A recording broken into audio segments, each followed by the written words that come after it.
এটা এমন এক পাওয়ারফুল দোয়া, যদি কোনো মানুষ ফজরের নামাজের পর 7 বার এবং সন্ধ্যায় মাগরিবের নামাজের পর 7 বার এই দোয়াটি পড়ে, তাহলে আল্লাহ সুবহানাহু ওয়া তাআলা ওই ব্যক্তির সারা দিনের সকল পেরেশানি দূর করে দিবেন। রাসূলুল্লাহ সাল্লাল্লাহু আলাইহি ওয়াসাল্লাম বলেছেন, এই দোয়া পাঠ করার দ্বারা আল্লাহ নিজ জিম্মায় ওই ব্যক্তির সমস্ত পেরেশানিগুলো দূর করে দিবেন। আল্লাহু আকবার।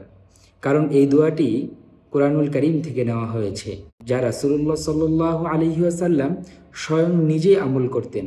কোরআনুল কারীমের মধ্যে যতগুলো পাওয়ারফুল দোয়া আছে, তার মধ্যে এটি একটি দোয়া। দোয়াটি হলো হাসবিয়াল্লাহু লা ইলাহা ইল্লা হু আলাইহি তাওয়াক্কালতু ওয়া হুয়া রব্বুল আরশিল আযীম। আমি দোয়াটি প্রথম কমেন্টে বা ক্যাপশনে লিখে দিব। আল্লাহ সুবহানাহু ওয়া তাআলা আমাদের সকলকে এই দোয়ার আমল করার তৌফিক দান করুন। আর ভিডিওটি আপনার বন্ধুদের সাথেও শেয়ার করে দিন, যাতে তারাও এই আমলের দ্বারা উপকৃত হতে পারে।